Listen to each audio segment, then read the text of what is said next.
contrôle tout ce qu'il me faut. Et lorsque l'ombre de sa main vient sur mon chemin, mon avenir est rassuré. Oh, je me souviens de cette parole de l'ange qui vient dire à Marie, l'ombre de l'Éternel te couvrira. Et lorsque cela est arrivé, nous, notre avenir est rassuré. Parce que le Seigneur Jésus-Christ, c'est le résultat de cette conclusion. Seigneur, nous sommes là pour que tu nous donnes cette eau douce. Nous voulons la boire ce matin. Parce que lorsque cette eau jaillit de nos cœurs, nous n'aurons plus jamais soif. Nous avons autant besoin de ce feu qui brille, qu'il descende du ciel ce matin et qu'il nous bénisse. Je me souviens de ton serviteur Élie, alors qu'il devait donner l'offrande, il a commencé par mettre l'eau. Mais ton feu est descendu. Mais pour que le feu demeure, pour que ta gloire demeure, la pluie est descendue du ciel. Seigneur, parle-nous encore ce matin. C'est le dernier jour du mois d'octobre. Nous avons encore quelques promesses qui n'ont pas été réalisées et nous commençons à nous poser la question si ça arrivera. Père, j'ai la certitude. C'est que tu peux répondre aujourd'hui. C'est que tu peux répondre demain. C'est que tu peux répondre après-demain. C'est que tu peux répondre. Parce que le temps, ce n'est pas une contrainte pour toi. Mais notre responsabilité, c'est dans ta main chaque jour avec assurance que tu es Dieu. Et tu feras. Utilise-moi comme tu le veux. Au nom de Jésus, nous avons prié. Amen. Amen, amen, amen, amen, amen. J'ai envie de dire que je suis dans la joie d'être dans la maison de l'Éternel, particulièrement après à peu près 4 semaines d'absence. Je suis parti le 9, j'ai prêché ailleurs. Je suis revenu le 23, j'ai prêché ailleurs. Mais je suis dans la joie de venir ici ce matin. Pendant la semaine, j'ai eu la grâce d'enseigner dans les cultes matinaux à Philadelphie. Et j'ai traité d'un sujet que j'aimerais partager avec vous. Il y a des points, même quand je les sortais de ma bouche, je me disais, non, ça, il faut que je puisse aller parler de ça chez nous. Et je vous ai concocté un cocktail, un très bon cocktail de ces choses-là. Alléluia. Est-ce que nous sommes bénis? Le thème que je nous propose ce matin, c'est qu'il nous a rachetés. Il nous a rachetés. Ou si vous voulez, dans votre livre, dans votre cahier, vous pouvez remplacer « il » par « Jésus ». Jésus nous a rachetés. Nous sommes dans le livre des Galates, chapitre 3, verset 13 et verset 14. Nous lisons pour la gloire de Dieu. Christ nous a rachetés de la malédiction de la loi, étant devenu malédiction pour nous, car il est écrit maudit et quiconque est pendu au bois, afin que la bénédiction d'Abraham eut pour les païens son accomplissement en Jésus-Christ et que nous ressuscitions par la foi l'esprit qui nous avait été promis. Jésus-Christ nous a rachetés de la malédiction de la loi en devenant lui-même malédiction, car il est écrit maudit quiconque est pendu au bois, pour des objectifs, pour que la bénédiction d'Abraham s'accomplisse pour les païens et que nous puissions recevoir le Saint-Esprit qui avait été promis. Le livre des Galates a été écrit pour des gens comme vous et moi, des gens qui avaient déjà reçu le Seigneur Jésus-Christ. Il y avait des doctrines. La première doctrine, c'est celle que Paul prêchait, c'est la doctrine du salut par la foi. Du salut par la foi. Et les judéo-chrétiens venaient avec une autre doctrine, la doctrine du salut par la loi. Ils trouvaient que c'était facile que nous soyons sauvés par le simple fait de croire. En plus de la foi, il fallait quelques dispositions de la loi. Entre autres, la circoncision, le sabbat, l'ensemble de toutes ces choses. Paul écrit ce texte parce que c'est lui qui a prêché aux Galates. C'est lui qui les a amenés à Christ. D'ailleurs, comme vous et moi, ils ont entendu le message puissant de la résurrection de notre Seigneur Jésus-Christ et ils ont cru. Lorsque les Judéens chrétiens ont entendu ce message, ils ont appelé un concile général pour donner une vision unique.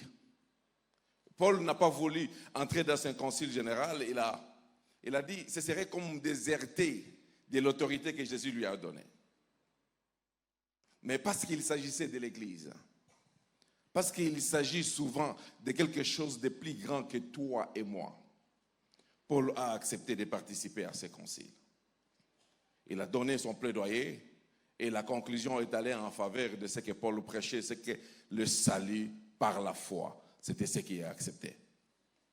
Cette nouvelle est arrivée à Antioche, en Syrie. Elle est arrivée au sud de la Galatie et tout le peuple était dans la joie parce qu'il y avait une confusion. Et la conséquence, c'est que le nombre de croyants augmentait chaque jour. Comme le diable ne désarmait pas, les judéo-chrétiens n'ont pas désarmé non plus. Ils sont allés encore en Galatie. Ils ont accentué leur enseignement du salut par la loi. C'est comme ça que Paul a écrit cet épître pour étaler que c'était possible et uniquement possible d'être sauvé par la loi. Et Paul a développé 7 arguments. Aujourd'hui, je vais parler seulement des 2 arguments parce que les 2 autres ne concernent pas les messages d'aujourd'hui.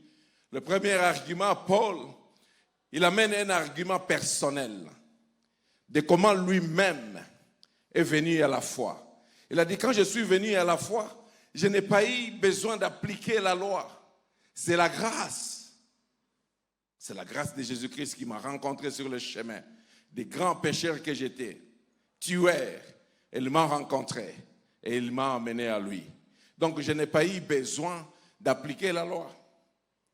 Mais vous savez, un argument personnel face à des opposants, à des adversaires de cette taille ne tient pas. Si je viens ici vous dire aujourd'hui que Dieu m'a parlé, vous savez que pour vous c'est subjectif. Parce qu'avec les choses de Dieu, il n'y a que celui à qui Dieu a parlé qui connaît que Dieu lui a parlé. Vous tous, vous ne savez pas que Dieu m'a parlé, n'est-ce pas? Je vais demander votre foi, il faut que vous croyez, mais au fond, vous n'êtes pas obligé de croire que Dieu m'a parlé. De la même façon, ils n'étaient pas obligés de croire que tout ce que Paul était en train d'enseigner par rapport à son expérience personnelle était vrai. Alors, Paul développe un second argument. Le second argument, c'est un argument scripturaire. Donc, il quitte l'argument personnel qui est subjectif. Il vient dans un argument objectif qui apporte son évidence dans la loi, dans la parole de Dieu. Et dans cet argument scripturaire, il aborde 4 points. Le premier point, Galates 3, versets 6 et 7, il démontre qu'Abraham était sauvé par la foi et non par la loi. Il démontre déjà dans la même loi qu'Abraham était sauvé par la foi et non par la loi. Le deuxième point qu'il aborde, il dit que le salut est disponible aussi pour les gentils, pour les non-juifs. C'est disponible. Pourquoi? Parce que de toute façon, il est en train de le dire que la loi n'a pas été envoyée pour les païens. La loi a été envoyée pour les juifs. Il développe un troisième argument, mais c'est même salut qui est disponible pour les païens, on l'obtient par la foi et non par la loi. Alléluia. Et le quatrième argument, c'est le thème de notre prédication de ce jour. Galates 13 et 14, qui est le lieu de la substitution, qui est le lieu de l'accomplissement, qui est le lieu du revêtement. Galates 3, 13 à 14 vient nous dire trois choses. En ce lieu-là, nous étions malédiction. Il y a un substitut qui est venu prendre notre malédiction de sorte que nous devenons bénédiction. Il est venu nous dire que la bénédiction d'Abraham, non seulement qu'elle s'applique aux Juifs, mais elle s'applique désormais aujourd'hui à nous et il s'applique à l'Église. Et il vient nous dire en sorte que nous puissions maintenir cette bénédiction. Le Saint-Esprit qui avait été promis sera sur nous et nous aurons la force, la possibilité de servir ces grands dieux. C'est ce que Galates 13 et 14 viennent nous dire. Alléluia. Mais avant de connaître, il dit, il nous a rachetés de la malédiction de la loi. Avant de connaître la malédiction, analysons le mot racheter. Nous l'avons souvent racheté et analysé ici. Je prêchais ici sur racheter une fois. Racheter signifie, que nous trouvons dans Galates 13, signifie payer ou acheter un esclave pour le rendre libre. Acheter un esclave pour le rendre libre. Il est possible, tout à fait possible, d'acheter un esclave et le garder un esclave. Mais ce n'est pas ce que Jésus est venu faire. Jésus n'est même pas venu nous acheter pour que nous soyons ses sujets. Il est venu nous acheter pour que nous devenions ses amis. Alléluia. Jésus n'est pas venu pour ça. Mais les Judéens chrétiens, ils voulaient que nous soyons sauvés, mais que nous restions esclaves de la loi. C'est comme ça qu'il dit qu'il nous a rachetés de la malédiction de la loi. Écoutez, si Jésus est monté à la croix, il est mort, il a subi cette honte, tout simplement, pour nous sortir d'un lieu d'esclavage vers un autre lieu d'esclavage, il aurait fait un travail inutile. Un travail inutile. Le salut en Christ, ce n'est pas un échange d'une forme de servitude vers une autre forme de servitude. Ça ne veut pas dire qu'il nous sort d'une forme de servitude plus élevée vers une forme de servitude moins élevée. Non, non. Le salut en Christ, c'est d'une forme de servitude, quel que soit son niveau, vers la liberté. Car il est écrit, lorsque le Fils de l'homme t'a franchi, tu es réellement affranchi. Réellement affranchi. En grec, c'est encore plus éloquent. Racheter, du grec qui signifie exagorazo. Ça voudra dire payer le prix et te soustraire du pouvoir qui te retenait. Et le pouvoir qui nous retient aujourd'hui, c'est la loi. La loi, c'est lorsque nous essayons chaque fois d'aider Dieu à satisfaire ses exigences. On veut aider Dieu à faire des choses. Ce qui sortira de là, ce sont les œuvres mortes de la chair et par conséquent sous l'emprise de la loi. Alléluia. Il nous a racheté de quoi? De la malédiction de la loi. Avant de parler de la malédiction, est-ce que nous pouvons parler d'abord de la loi? On est d'accord? Galates, ce texte que nous venons de lire, il nous dit deux choses. Trois choses très importantes.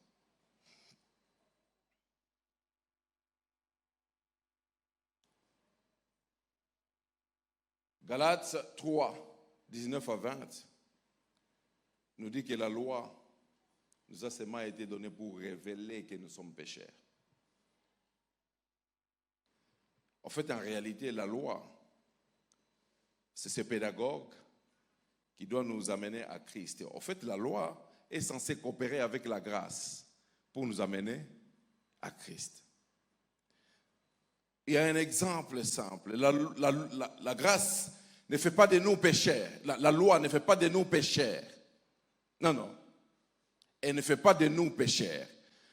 La loi vient tout simplement nous révéler que nous sommes déjà pécheurs. La loi, c'est ces miroirs que nous utilisons pour voir qui nous sommes réellement. Vous voyez, je viens de la maison, j'étais avec ma famille, ma fille Jessie, chaque fois quand elle quitte l'école, elle vient, elle commence à préparer, elle fait la farine, elle fait des cookies. Mais je ne les ai pas encore mangés, je ne peux pas vous dire qu'ils sont bons ou pas. Mais là n'est pas le sujet. Lorsqu'elle fait ces mélanges, de temps en temps, elle se touche sur le visage. Donc, elle y laisse des taches de la farine. Il y a des possibilités pour qu'elle sache qu'elle a la farine sur son visage. Ce que je lui dis, c'est qu'elle a la farine sur son visage. Mais je ne me souviens pas l'avoir fait. Mais la deuxième possibilité, c'est qu'il faut qu'elle regarde dans le miroir pour savoir qu'elle a des taches sur son visage.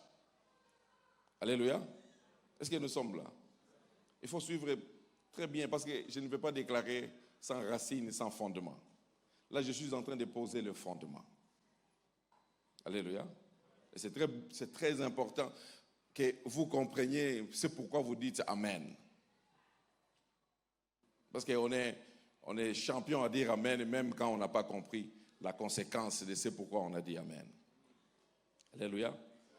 Alors, les mamans, vous aussi, le matin, quand vous vous réveillez, vous regardez sur le miroir et vous voyez que votre maquillage est bien à point, n'est-ce pas? C'est ce que la loi fait. La loi, il vient nous montrer simplement qui nous sommes réellement en ce temps précis. Est-ce que nous sommes aussi d'accord que ma fille n'utilisera pas son miroir pour venir enlever les taches qu'elle a sur son visage? Nous sommes d'accord. Personne d'entre nous n'utilise le miroir pour enlever les taches que nous avons sur notre visage. Parce que la loi ne fera rien pour enlever les taches que nous avons. Mais c'est la grâce. Au fait, il faut que tu prennes quelque chose d'autre. Un mouchoir, de l'eau, pour que tu viennes essuyer ce qu'il y a sur ton visage. Si la loi ne peut pas changer notre visage, mais la grâce, elle vient changer notre visage. Alors, nous ne pouvons pas être sauvés par la loi. Nous sommes sauvés par la grâce au moyen de la foi. Ma Bible me dit, la grâce de Dieu est la source de notre salut. Mais ma même Bible me dit, nous sommes sauvés par la grâce au moyen de la foi. Ce n'est pas la foi qui nous sauve, mais c'est la grâce qui nous sauve. La foi, c'est le moyen que nous amenons. Ce n'est pas ton argent qui te transporte, c'est le bus qui te transporte. L'argent, c'est le moyen que tu amènes pour qu'on te transporte. De la même chose, ce n'est pas la foi qui nous sauve. La source, c'est la grâce. Mais le moyen, c'est notre foi. La source, c'est la grâce. Le moyen, c'est notre foi. La promesse est un cadeau gratuit. C'est la source. Mais pour accéder à la promesse, nous apportons les moyens qui sont notre foi. Est-ce que nous sommes en train de comprendre? Alors, ne croyez pas que vous êtes capable d'accomplir quoi que ce soit. Parce que ce que vous accomplissez a des éléments. 1, la source. 2, les moyens. Est-ce qu'on est d'accord? On peut continuer. La loi, c'est ces miroirs. Je vous ai prêché sur Romains 7 une fois. Je vous ai parlé d'une femme avec 2 maris. Je vous ai dit que la femme voulait épouser le second mari parce qu'elle avait épousé le mauvais des maris. Mais le mari là, il n'était pas mauvais. Parce que ma Bible me dit, dans Romains 7, verset 12, que la loi, elle est sainte. Elle est parfaite, elle est bonne. mais seulement parce que le premier mari, il ne levait jamais son petit doigt pour l'aider à satisfaire aux exigences. Mais ce qui est beau, c'est que le second mari, qui a les mêmes exigences que le premier mari, il crée les exigences et il vient les accomplir en nous.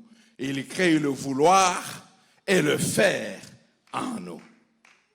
C'est ça la beauté de la foi chrétienne. Mais tout ça, je vous raconte pourquoi. Parce que vous le savez déjà. Vous savez que vous êtes sauvés par la grâce au moyen de la foi. Je vous le raconte pourquoi. Parce que bien que nous soyons sauvés par la grâce au moyen de la foi, nous ne vivons pas en comptant sur la grâce et en appliquant la foi. En fait, notre vie est justement le contraire. C'est même ça l'objectif de cette prédication de ce matin. Si nous sommes sauvés par la grâce au moyen de la foi, nous devons vivre comptant sur la grâce de Dieu et en appliquant la foi que Dieu accomplira tout. Il en est tout à fait capable. Il en est capable. Alléluia. Parlons maintenant de la malédiction. Il nous a sauvés de quoi? Il nous a sauvés de la malédiction de la loi. 3 mots. Il nous a rachetés. Racheter, c'est de sortir de l'esclavage vers la liberté. D'accord? La loi, c'est le miroir qui nous montre que nous sommes pécheurs. Mais la grâce nous sauve au moyen de la foi. Mais il s'est fait que, malheureusement, dans l'Église, les gens continuent à vivre les effets de la malédiction. On ne peut pas expliquer ça. Paul a écrit ce texte parce que les peuples, les croyants des Galates, ils étaient versatiles. Tantôt, ils appliquent la foi pour leur salut, tantôt, ils appliquent la loi. Cette versatilité-là nous amène à quelque chose de très dangereux, ce qu'il appelle la malédiction. En fait, Paul est en train de nous dire que Jésus nous a rachetés de la malédiction de la loi. Nous ne devrions plus marcher par la loi, nous devons marcher par la foi. Voyez-vous, lorsqu'ils vont visiter les 12 espions, lorsqu'ils vont visiter Canaan, il y a 10 espions qui ont marché par la vue et non par la foi. Mais il y a 2 autres, Caleb, Josué. J'ai envie d'ajouter Moïse et Aaron. Et ils ont marché par la foi. Et ils étaient sûrs que leur Dieu allait donner la victoire sur le fils d'Anak. En fait, en réalité, que les réalités de votre vie ne puissent pas vous transformer en ce que vous pensez réellement. On vous a dit tellement que vous êtes médiocre. Et quand je vous regarde, si vous n'êtes pas médiocre, vous y ressemblez un peu. Non, je suis venu vous étonner ce matin. On vous a dit tellement que vous êtes moche. Si vous n'êtes pas moche, vous commencez à y ressembler un peu. Ce que vous croyez détermine ce que vous commencez à ressembler. Non, je suis venu vous choquer ce matin. C'est justement le but. Pour que vous sortiez tout simplement d'un carreau vers les carreaux de la liberté. On vous a dit tellement que vous êtes venus accompagner les gens. Quand je vous regarde, c'est comme si vous accompagnez les gens ou alors vous y ressemblez un peu. Non, Jésus, il a payé le prix. L'autre fois, je vous ai dit, il n'a pas payé le prix à Satan pour qu'il vienne y réclamer la portion du prix qui n'avait pas encore été payé. Le prix, il a été payé pour satisfaire aux exigences de Dieu. Lorsque Dieu voit le sang, il nous voit, il est satisfait, nous sommes libres. C'est aussi simple que ça. Vous savez, si je viens ici avec un examen, je vous dis, on va faire 1 plus 1 est égal. Je mets point d'interrogation. Le professeur, il connaît cette psychologie. Point d'interrogation et puis j'écris démontrer. Vous savez, il y a des gens qui vont me trouver des X exponentiels et ceci pour me trouver est égal à 1,99 à peu près 2. Je te donne 0. 1 plus 1 est égal 2. Il n'y a pas x, il n'y a pas exponentiel. C'est aussi facile avec la foi. Crois seulement et ça arrivera. Oh, je suis en train de dire à quelqu'un, admettons que tu demandes quelque chose. Tu demandes quelque chose. La bonne nouvelle, ce dont nous sommes sûrs, c'est que tu n'as pas la chose que tu demandes. On est d'accord? Tu n'as pas la chose que tu demandes. Mais si tu prenais Dieu au mot, tu prends Dieu au mot, tu le prends au mot, tu as dit que tu vas me donner ceci, et tu appliques ta foi. Si tu l'as, si Dieu te donne, tu as gagné. Mais si Dieu ne te donne pas, tu n'as rien perdu parce que de toutes les façons, tu ne l'avais pas.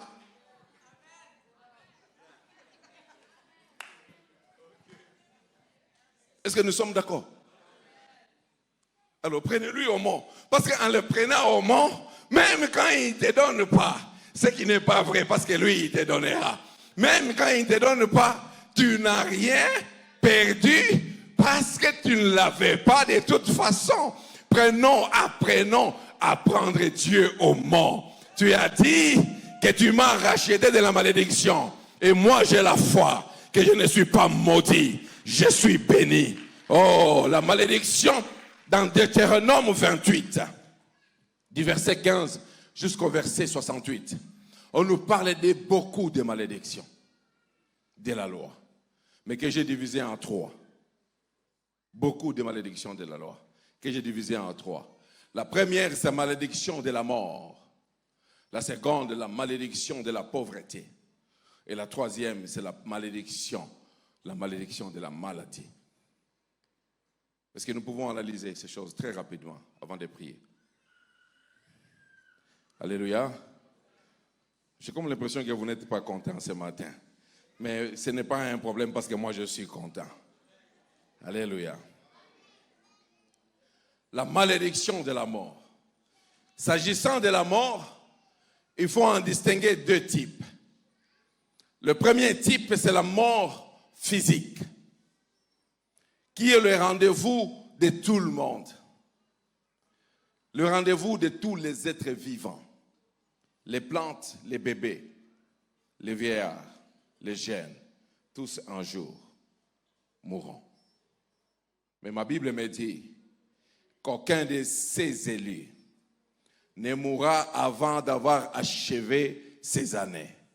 Et je prophétise et je proclame qu'aucun de vous ne mourra avant d'avoir accompli ses jours sur la terre au nom de Jésus.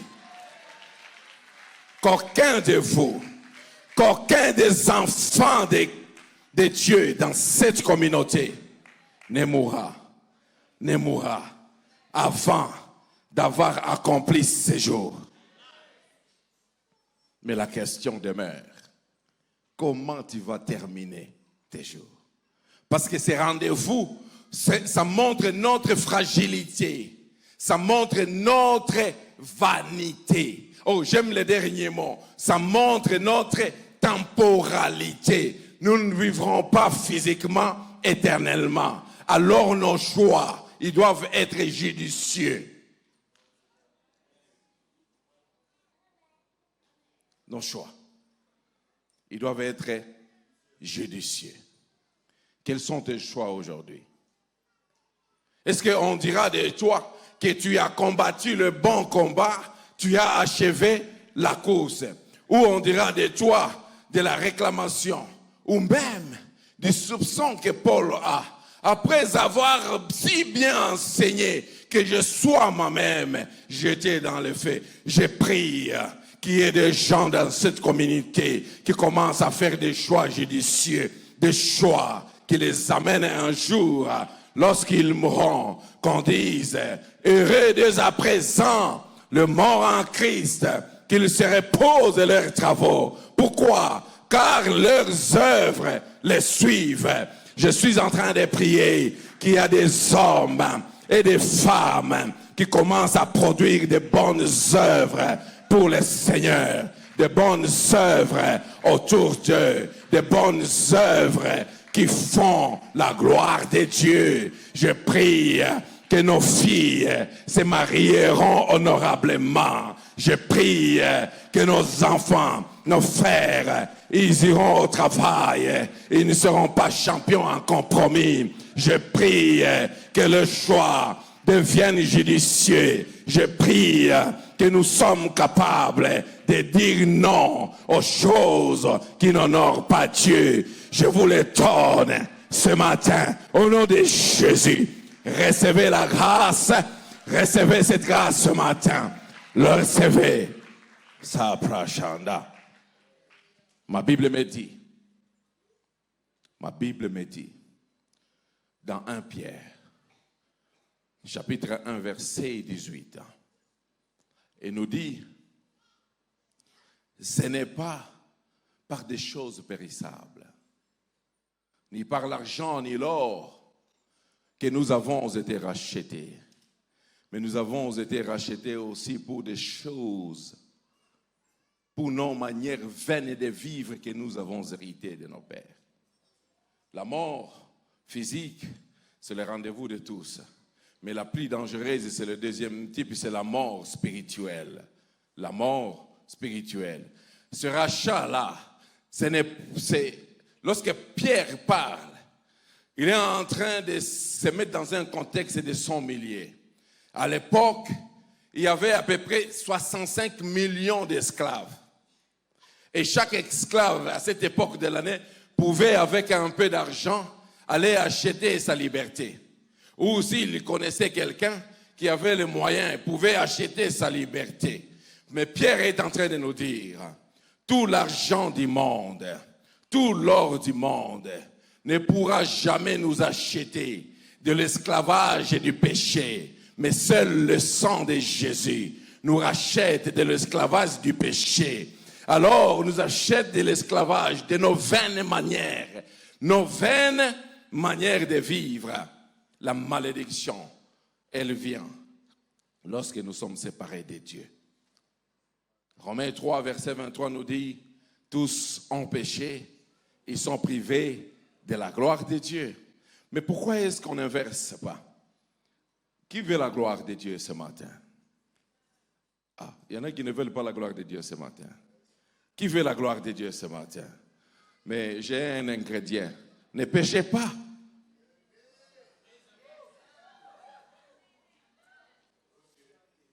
Tous ont péché. Ils sont privés de la gloire de Dieu. Nous voulons la gloire de Dieu, mais nous ne voulons pas les exigences qui amènent la gloire. On inverse toujours les choses. On court vers la gloire. Au lieu de courir, derrière celui qui donne la gloire. Lorsque tu cours derrière celui qui donne la gloire, il y a des prérequis. Vous connaissez quelle est la réponse efficace à la sainteté de Dieu? La réponse efficace à la sainteté de Dieu, c'est la sainteté. Notre sainteté. C'est ça la seule réponse. Vous connaissez quelle est la réponse efficace à la présence de Dieu? L'adoration. Or, l'adoration, Dieu l'a fait en esprit et en vérité. Comment est-ce que tu vas faire une adoration en esprit et en vérité si tu es frappé de la malédiction de la mort? La malédiction spirituelle, ça veut dire que tu es un vétéran pécheur, vétéran. Veut dire, oyebi ba technique nyonso ya péché. Obi biso to bandaka boye ele kanango. Ele anango. Alléluia. C'est comme ça que tu es stagnant. Alléluia. Stagnant. Yo ce que ça les bénéfices belé ils a 2000 francs. Ba bénéfice perd 2 millions ezalaka. Alléluia. Depuis au banda aux aka chef de bureau. Ba directeur paie bazalaka. Alléluia. Depuis au banda au salaka et pas abatu. Misala paie yo moko ezalaka. La gloire de Dieu, ce n'est pas seulement ici à l'église. Nous, les chrétiens, nous devons être bons ici à l'église et bons là dehors. Mais le problème, c'est que nous sommes comme ces judéo-chrétiens. Quand nous venons à l'église, nous avons un semblant de piété. C'est comme ça que dans Apocalypse 3, Apocalypse 3 du verset 1 au verset 7, on est en train de dire, église de Sardes, tu te prenais pour vivante alors que tu es morte.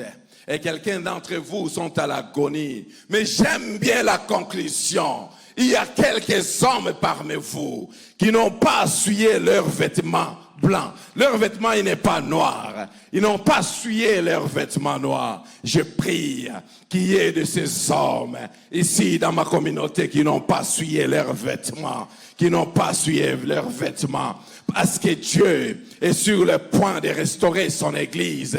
Parce que la restauration ne partira que du reste.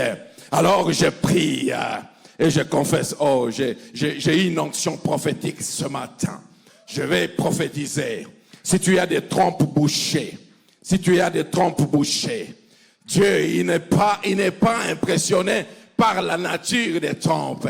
Il est impressionné par le reste des trompes. Parce que la restauration n'est pas que de ceux qui restent. Il veut restaurer ceux qui restent. Si tu penses que tu es intentionnel, tu as l'intention de servir Dieu, tu n'as plus de décision, tu ne veux pas lâcher, tu veux ce papa Sugar, mais tu veux aussi abandonner. Mais l'intention, Dieu est capable de restaurer à partir de ton intention. Je prie que vous êtes vivants, et que vous n'êtes pas morts. Alléluia. On peut continuer? Deuxième malédiction, la malédiction de la pauvreté. Ma Bible me dit, dans 2 Corinthiens, chapitre 8, verset 9, j'aime bien la conclusion. Des riches qu'il était, il s'est fait pauvre pour que nous devenions riches. Analysons un peu ces textes. Est-ce qu'il s'agit de la richesse spirituelle ou de la richesse matérielle? Alléluia. Ou la deuxième question, est-ce que Dieu est en train de nous rendre riches? La réponse est oui. Est-ce que nous allons devenir millionnaires? Non, ce n'est pas ce que j'ai dit, ça c'est probable. Parce que la richesse dont est question ici dans la parole de Dieu, c'est une provision abondante dans tous les domaines. Si tu n'es riche que de l'argent, tu es un pécheur. Parce que je sais que tu sers maman. Dieu, il veut que tu sois riche dans les services pour lui. Tu sois riche dans la manifestation de la puissance du Saint-Esprit. Tu sois riche dans ton mariage, riche dans ton travail, riche dans chaque domaine de la vie. Et si en passant, tu deviens millionnaire, gloire à Dieu. Mais Jésus, là, il est en train de parler de la richesse matérielle. Parce que si Jésus était pauvre spirituellement, la femme aux pertes de sang ne serait pas guérie. Si Jésus était pauvre spirituellement, Lazare ne serait pas ressuscité. Si Jésus était pauvre spirituellement, la fille de Jaïrus n'aurait pas ressuscité.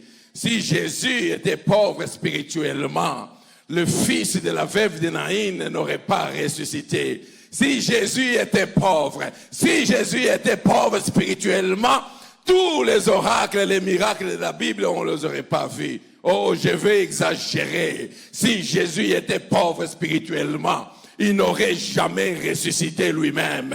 On ne serait pas chrétien. Il n'y aura pas la foi chrétienne. Il était riche spirituellement. Et nous sommes riches spirituellement à partir du moment où nous les rencontrons. Quand il devient notre maître et notre Seigneur, là, il nous donne déjà la richesse spirituelle. Mais le bonus, c'est celui qu'on nous donne dans Matthieu 6, verset 32. Toutes ces choses, ce sont les païens qui les cherchent. Votre Père Céleste sait que vous en avez besoin. Cherchez avant tout la richesse spirituelle. Cherchez avant tout la richesse spirituelle. Cherchez avant tout la richesse spirituels. Et toutes ces choses vous seront données par-dessus tout. Cadeau, cadeau, cadeau, cadeau. Matabisi. Osombaka mama wana nguba tellement. Mama ya quoi? Osombaka tellement nguba. Matabisi ezaki misapi, 3 misapi. Mais c'est comme Matabisi comme ya, juya ouais, po aya lobili soso. Soki oza na nguya, biloko wana mosusu kozaka Matabisi. Yakotoka, yakotia. Libale kozala Matabisi. Yakotoka, yaotia. Musale kozala Matabisi. Yaotia. Matabisi. Matabisi. Matabisi. Matabisi. Bon, il ne faut pas vous moquer de mon lingala, hein. J'ai fourni beaucoup d'efforts. Alléluia. Mais toujours par rapport à la bénédiction. Lorsque tu rencontres c'est là que j'ai commencé mon postulat. Dans les choses naturelles, l'eau tire sa révérence, s'arrête lorsqu'il les rencontre. La feu tire sa révérence lorsqu'elle rencontre l'eau. Si tu as le feu, quand tu y mets de l'eau, le feu cesse d'exister. Mais dans les choses spirituelles, la rencontre avec Dieu allume le feu. Nous sommes dans Genèse 12, verset 2 et verset 4. Dieu rencontre Abraham, qui n'avait rien fait. Il lui demande de quitter son père et sa mère, de quitter la maison de son père et d'aller dans un lieu qu'il ne connaissait pas. Dieu lui fait 3 promesses, 4, même 5 promesses. Et je voudrais que vous puissiez connaître, parce qu'ici on nous a dit, afin que s'accomplisse pour les païens, la bénédiction d'Abraham. Est-ce que vous connaissez ce que c'est la bénédiction d'Abraham? Première bénédiction. Je rendrai ton nom grand. Et je proclame maintenant que Dieu est en train de rendre ton nom grand. Deuxième promesse. Je te bénirai. Et je proclame la bénédiction de Dieu sur vos vies. Troisième promesse, c'est celle qui m'intéresse moi particulièrement. Et toutes les nations de la terre seront bénies par toi. La meilleure bénédiction, c'est celle qui vient de nous, mais qui commence à bénir les autres. Alors, tu ne peux pas bénir les autres si tu n'es pas toi-même béni. Alors, je ne vais pas dire que tu es béni. Parce que tu es béni, c'est déjà. Mais je vais parler de la conséquence de la bénédiction. Tu seras une source de bénédiction pour les autres. Dieu est en train de changer ton statut. Oh, quelqu'un qui recevait seulement suffisamment pour lui est en train de recevoir suffisamment pour lui et pour toute bonne œuvre. Je prie, je prophétise que tu deviens une source de bénédiction pour les autres. De sorte que tout ce que tu toucheras, tout ce que tu commenceras à faire sera prospère. L'onction de la multiplication est en train de s'attacher à vos vies. Commencez quelque chose, elle ne va pas s'additionner, elle va se multiplier. Parce qu'il y a un ministère auprès des autres qui commence. Au nom de Jésus. Au nom de Jésus. Oh, il lui a dit, je ferai de vous le père d'une multitude, le père des grandes nations, le père d'une multitude. Et je prophétise sur vos vies. Vous avez des choses à vendre aux nations. Vous avez des choses à offrir aux nations. Vous avez des choses à offrir aux nations. Vous avez des choses à offrir aux nations. La 5e promesse. Je bénirai ceux qui vous béniront et je maudirai ceux qui vous maudiront. Je prie et je confesse que chaque personne qui s'élèvera pour vous bénir est en train d'être bénie exponentiellement. Est-ce que tu peux bénir ton frère? La conséquence de la bénédiction de ton frère, c'est que toi tu es béni plus que lui. Le frère qui est à côté de toi, est-ce que tu peux lui bénir? Oh, tu peux lui donner une parole de bénédiction. Dis-lui avec joie que tu es béni. Moi, je vous bénis. Moi, je vous bénis. Moi, je vous bénis. Parce que je sais ce que je recevrai. Ce n'est pas ce que je semé. Je vous bénis. Je vous bénis. Oh, Rabasa Prachata, Irabasanda. La gloire de Dieu est présente ce matin. Je bénis. Je bénis. Je te bénis. Oh, vous êtes bénis. Vous êtes bénis. Vous êtes bénis. Vous êtes bénis. Vous êtes bénis. Oh, il faut les bénir. Parce que lorsque vous bénissez, vous êtes bénis aussi en retour. Oh, la parole de Dieu, il me dit, là maintenant, je suis en train de condamner toute langue qui s'oppose à nos positions. Au nom de Jésus, au nom de Jésus, au nom de Jésus, au nom de Jésus, au nom de Jésus, au nom de Jésus, au nom de Jésus. Oh papa, tu as une onction spéciale. Ceux qui t'ont maudit, ils ont été maudits eux-mêmes. Ceux qui t'ont maudit, ils ont été maudits eux-mêmes. Tu as une onction spéciale. Lorsqu'ils prononcent ces mots contre toi, c'est une flèche retour à l'expéditeur. Je retourne la malédiction à l'expéditeur. Au nom de Jésus.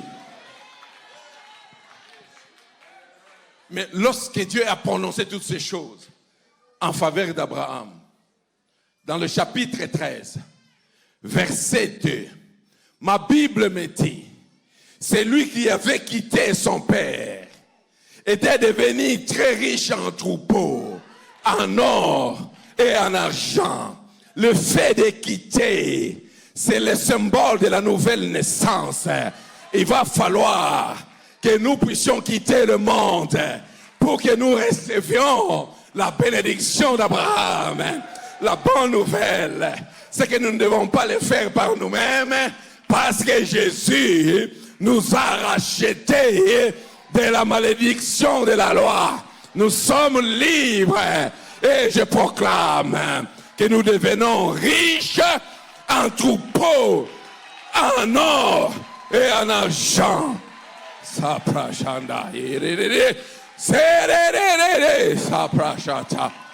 La gloire de Dieu. Sixième chose à savoir. Genèse 17, verset 15. Vous savez, lorsque Dieu a prononcé une bénédiction pour vous, et votre nom ne correspond plus avec la bénédiction que vous avez reçue, il change votre identité. Il change votre identité. Il a dit, Abraham, tu ne t'appelleras plus Abraham. Tu ne t'appelleras plus Abraham, mais tu t'appelleras Abraham. Que Dieu change ton identité ce matin. Du Père élevé au Père d'une multitude. Dieu change ton identité encore ce matin. Il répète encore ce même Dieu. Dans Genèse 17, verset 15. Et ton épouse, Saraï, tu ne la nommeras plus Saraï. Ce n'est pas Dieu qui a nommé Saraï. Il a donné l'onction à Abraham de nommer les gens qui sont autour de lui.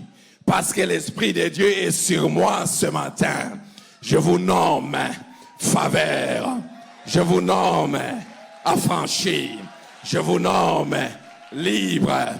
Parce que je suis en train de vous nommer. Je vous nomme que vous recevez l'onction de la sagesse, l'onction de la foi, l'onction de la fécondité, l'onction de la beauté, l'onction de la prospérité, l'onction. Recevez, recevez, recevez. Au nom de...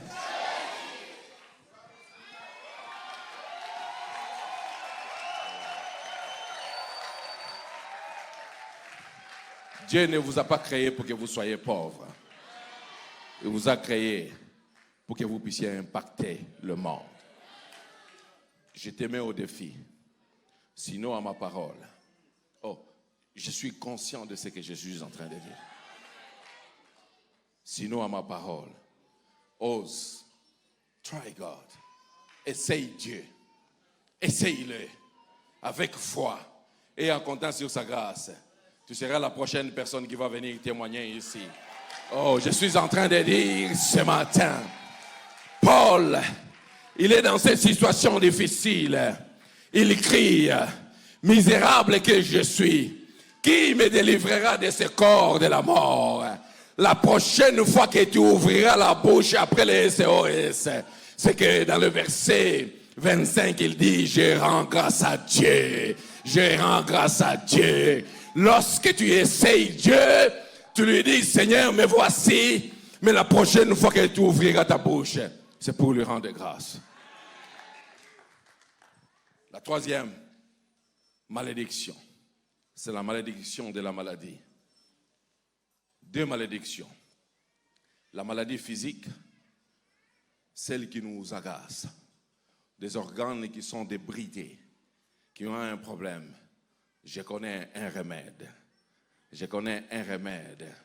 Ma Bible me dit, dans Ésaïe 53, le verset 5, il a pris les châtiments, la paix que nous subissons, la paix que nous vivons, ce châtiment est tombé sur lui. C'est pas tout ça. Mais il a dit quelque chose. C'est par ces meurtrissures que nous sommes guéris. Le remède est là. Alors, si nous pouvons prouver ce matin que Jésus a été blessé, il a eu des blessures, nous pouvons prouver aussi ce matin que nous pouvons être guéris de la maladie physique. Alors, je proclame ce matin que vous êtes guéris de la maladie physique. Nommez votre maladie ce matin. Nommez votre maladie ce matin. Et la guérison est là ce matin. La guérison est là ce matin. La deuxième maladie, c'est la maladie de l'âme. La maladie de l'âme. Par rapport à cette maladie, ma Bible me dit, l'Esprit du Seigneur est sur moi. Il m'a oint pour annoncer la bonne nouvelle aux captifs. J'aime bien l'autre partie, pour guérir ceux qui ont le cœur brisé. Alors, lorsque Luc est en train de parler de ça, il est en train de raconter une histoire de ce que le Seigneur Jésus-Christ avait fait. Et je vais vous raconter cette histoire. Vous voulez bien? Avant qu'on ne prie. Jésus-Christ vient à la synagogue de Nazareth. Et on lui demande de donner un serment. Il lit la loi et puis il va lire le livre des prophètes. Il choisit le parchemin d'Ésaïe 61. Ésaïe 61 nous dit exactement la même chose que Luc 41. Il ne fait que lire. Mais avant de parler de Christ, je vais parler d'Ésaïe. Ésaïe avait donné cette prophétie. Il a dit beaucoup de choses, mais il a dit deux autres choses. Pour proclamer une année de grâce et une année de vengeance du Seigneur. Lorsque Jésus lit dans Luc, il ne lit pas l'année de vengeance du Seigneur parce que le jugement est à venir. Mais il proclame l'année de grâce. Mais lorsque Ésaïe était en train de prophétiser, c'était en rapport avec les choses qui s'est passées dans Lévitique 25, verset 7, où il y avait un jubilé d'or. Ça voudra dire quoi?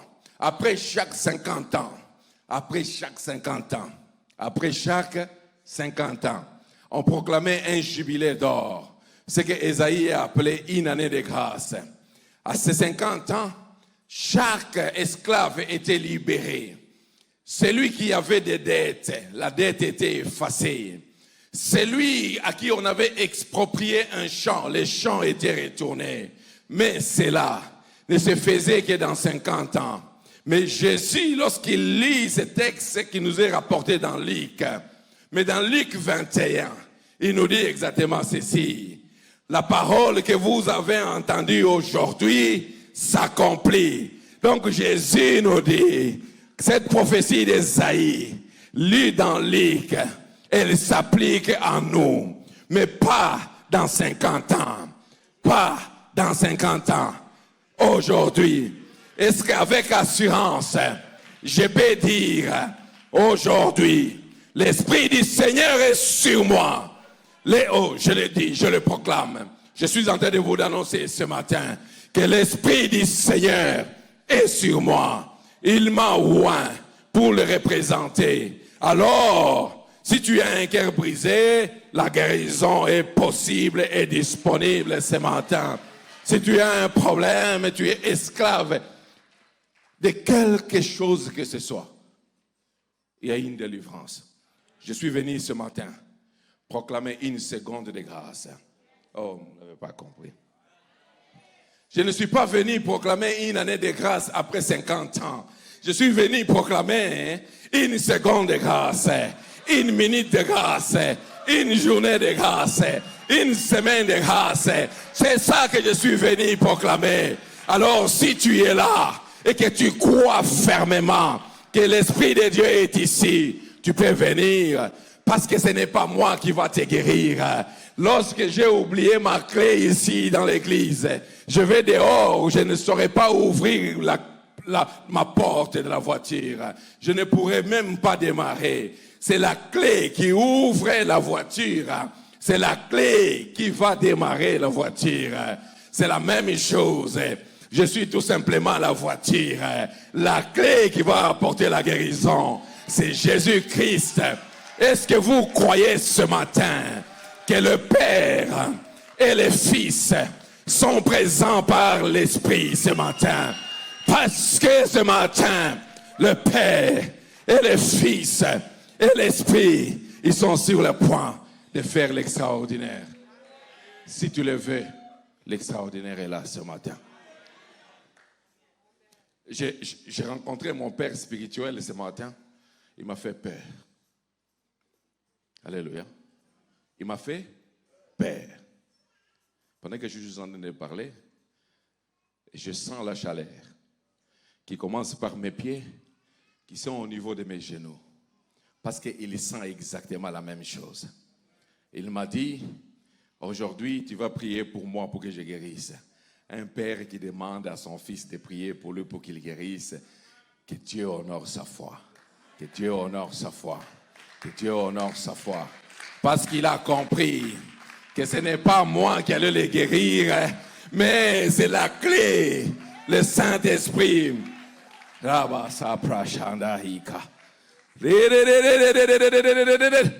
Je proclame la guérison maintenant.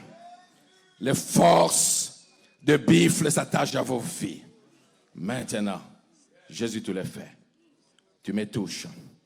Il sent sur sa tête le toucher. Il le sent. La chaleur du Saint-Esprit commence à entrer dans tout son corps. Maintenant, je viens proclamer une minute de grâce. Je proclame la minute de grâce. Je proclame la minute de grâce. Je proclame la minute de grâce. Cher Saint-Esprit, si un père peut venir témoigner que l'Esprit de Dieu peut agir au travers des fils, quel honneur et quelle gloire pour toi, Jésus. Fais-le, Père, je te le demande. Au nom de Jésus, la maladie, je t'ordonne, par le son de ma voix, au nom de Jésus, tu pars de son corps, d'où tu viens. Merci, Jésus. Merci, Jésus. Merci, Jésus. Merci, Jésus. Merci, Jésus. C'est encore disponible ce matin. C'est encore disponible ce matin. C'est encore. C'est encore. C'est encore. C'est quoi qui t'agace? J'ai envie de pleurer, mais je n'ai pas envie de pleurer. Parce qu'il y a des gens dans cette salle qui ont envie de pleurer. Et je le sens dans ma chair. Je veux vraiment pleurer avec eux. Parce que le Saint-Esprit va les toucher. Ne soyez pas émotifs en voulant pleurer. S'il y a une chose qui t'agace, pleure devant le Seigneur. Dis-lui, Seigneur, parce que ton esprit est là, ce matin, Je vais recevoir. Recevez. Recevez. Recevez. Recevez. Recevez. Recevez. Oh, il y a des cœurs qui sont en train d'être guéris ce matin. Il y a des cœurs qui sont en train d'être guéris ce matin.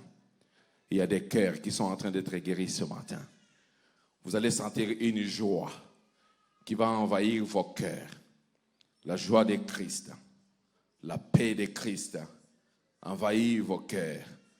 Reçois la grâce. Reçois la grâce ce matin. Reçois, reçois, reçois, reçois, reçois, reçois, reçois, reçois, reçois, reçois, reçois, reçois, reçois. L'onction prophétique de Dieu est présente maintenant. Il est en train de désactiver maintenant des dons qui étaient enfouis à cause de l'amertume du cœur. Reçois.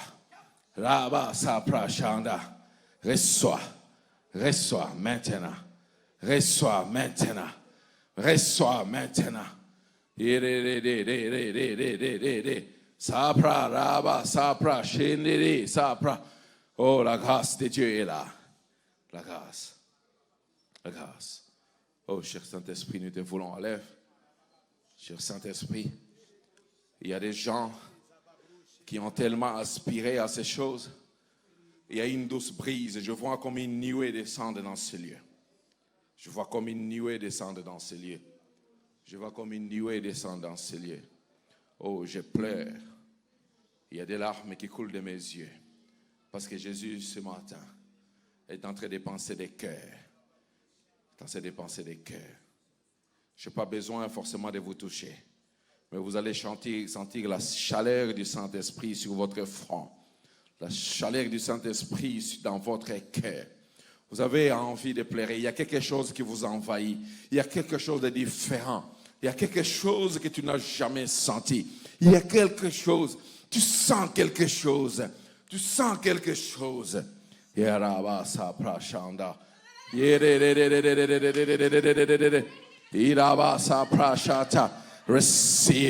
the glory, God. Receive the power, God. Receive the Spirit of God. Receive it now. Receive it. Yere sobra sa prashara da. Iraba sa prashatara. Yendere sobra sa da. Tu désactives les parler en langue maintenant. Tu actives les parler en langue maintenant. Il y en a qui vont, oh là-bas, qui vont plus se reconnaître. Oh, la puissance du Saint-Esprit est là. La puissance du Saint-Esprit est là.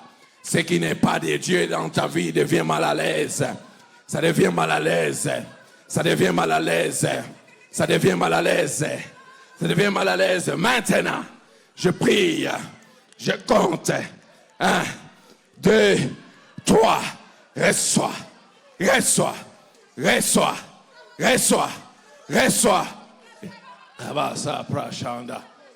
Merci Seigneur. Merci pour ta grâce. Merci pour ta grâce. Merci pour ta grâce. Even when I don't see it you working. Even when I don't feel it, you working. You never stop. You never stop working. You never stop. You never stop working. Waymaker, miracle worker, promise keeper. Not in darkness, my God, that is who you are. That is who you are. That is who you are. That is who you are. That is who you are. That is who you are. That is who you are. Il y a des dons qui sont en train d'être activés ce matin. Il y a des dons qui sont en train d'être activés ce matin. Ne sois pas distrait, ce n'est pas un théâtre. Parce qu'il y a véritablement des dons qui sont en train d'être activés ce matin. Vous commencez à vous sentir mal à l'aise. Imansanda yaba saprashata. Yereba saprasare. Deva sanda yaraba saprashata. Ikaba saprashanda yere. Dans ces quartiers, il y a des dons qui commencent à se manifester. Dans ces quartiers, les dons commencent à se manifester. Les dons commencent à se manifester. Oraba sanda yarada. Yereba saprashata yaka. Yeba sapra. Iman saprashataya. Receive. Receive. Receive. Receive. Yeraba sapra.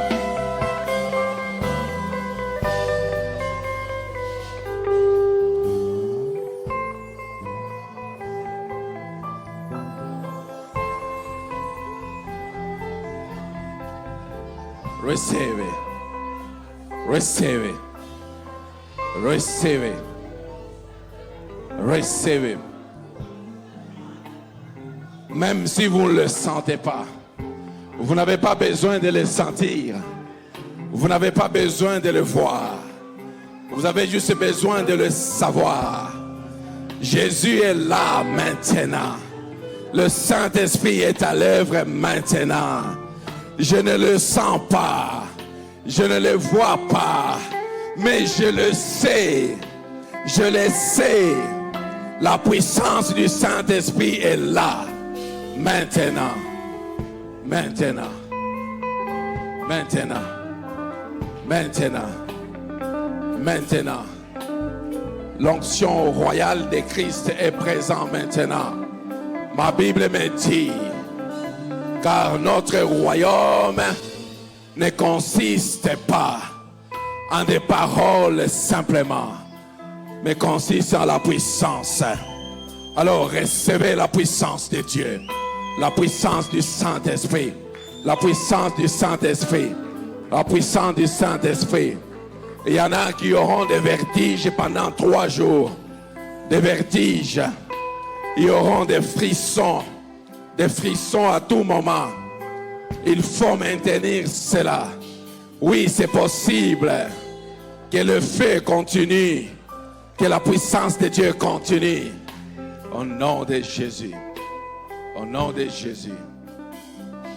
Tu ne manges jamais. Tu ne manges jamais. Tu n'échoues jamais. Tu n'échoues jamais. Tu n'échoues jamais. Tu n'échoues jamais. N'endurcis pas ton cœur. Souviens-toi, tu peux recevoir ceci. Mais le moyen que tu dois apporter, c'est ta foi. La grâce est disponible. Au nom de Jésus.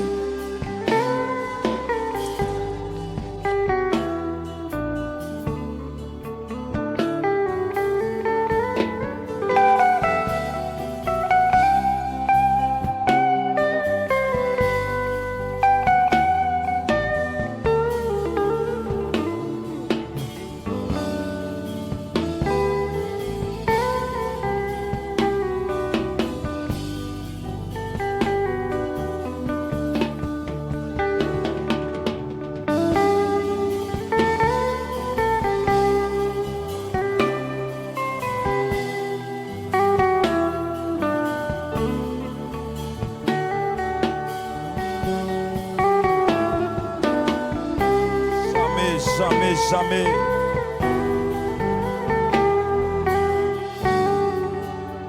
Alléluia.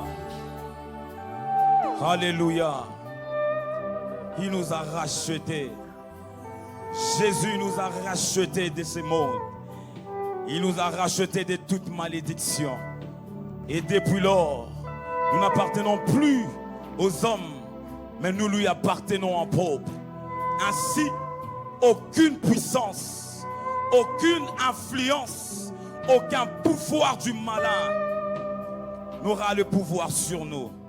Car Christ nous a affranchis. Et nous vivons en toute liberté. En toute liberté. Aucune main, aucun homme ne pourra se lever pour nous empêcher, car Christ